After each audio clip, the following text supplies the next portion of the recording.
Повтори. Повтори.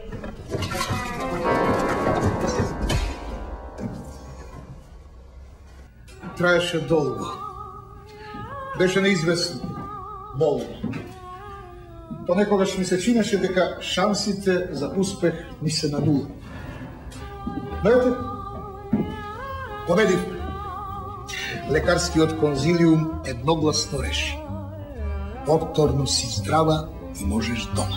Читачките од хотелот ќе сведат внатре. Ама за надвор ти треба време и пари. Имам нешто за штедење. Најде некој да дојде да ја поправи. Сакам да ја продадам. Побарам некого. Излегуваш условно, господинот гарантираш и за тебе. Да ја препознаваш?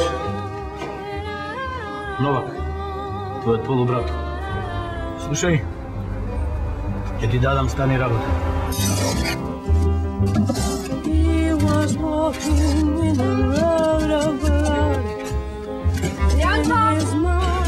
Добро утро! Мене ли вовце? Да? Направив доручек. Јадем! Ќе готовиш да сварам кафе? Се напишки кафе. Да се договориме нешто. Да?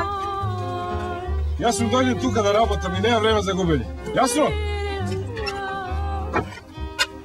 Ќе ви причам ако малце поседам овде. Не, но подобро е да видите долу. Покривот е лизгав. Слези. Добро.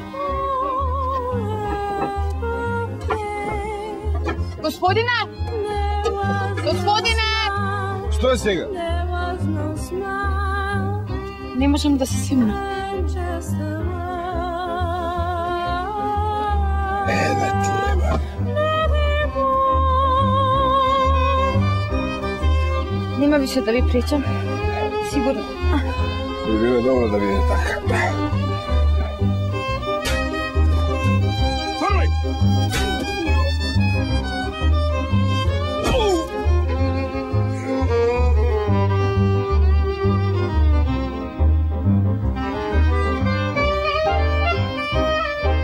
Не се сикирам. Леци. Полечи. Ајде слободно. Зошто? Ќе видиш. Хајде.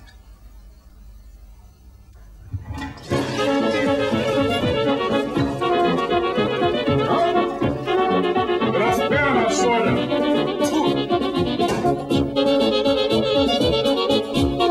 Се заљубив, да го ебам.